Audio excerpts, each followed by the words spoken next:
Despite the recent enthusiasm we've seen in the West for recognising the non-existent country of Palestine, the much vaunted two-state solution is a fantasy that has no chance of leading to peace, because the Palestinians, or to use the correct term, Arabs, have proven beyond any doubt that they are not negotiating in good faith, that they can't be trusted to keep their word, and that any agreement they sign will be worthless.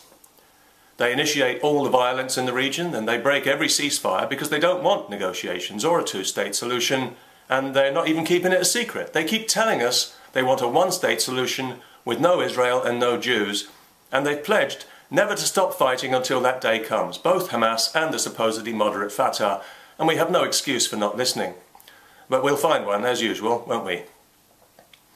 Any agreement they do sign will be simply a stepping stone to a better vantage point from which to attack and destroy Israel. Every Arab knows this is true. So any future Palestinian state will be like Gaza is today, a racist apartheid state devoid of Jews on pain of death, and a launchpad for daily rocket attacks on Israeli civilians until the Israelis finally lose patience and retaliate and the world condemns them as Nazis. The pattern's been set. Palestinian terrorism is always rewarded, and that's why it never stops. And we in the West are helping to bankroll it. We can't throw enough money their way. So much money that the leaders of Hamas, supposedly former refugees, are personal billionaires, while the people they claim to represent live in misery. Killing Jews for Allah is very lucrative because it's popular with the rest of the world. If it wasn't popular, it wouldn't be lucrative. And this despite the fact that Israel has never initiated violence against any of its neighbours. It has only ever responded to it. The Israeli army takes more care than any other to minimise civilian casualties, and everybody knows this, but it's never a feature of any news report because it sends the wrong message. It tells the truth. But despite the media's criminal dishonesty and bias, many people are now beginning to see for themselves, even if they can't quite bring themselves to admit it yet, that Arab-Muslim-Jew hatred is the root cause of this problem. It's the poison at the heart of it. And until it's confronted and dealt with, honestly and effectively, by the rest of us, including especially the media, the two-state solution will remain a self-congratulatory fantasy of stupid Western politicians.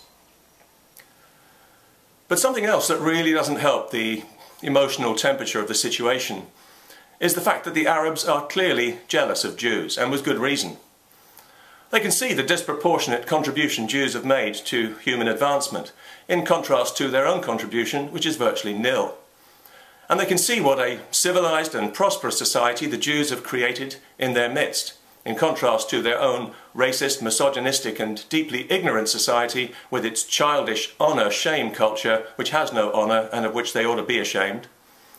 Also, the Jews have given the Arabs a tidy spanking several times when attacked unprovoked, despite being heavily outnumbered. It seems that everything the Jews do, they do better. No wonder the Arabs are jealous.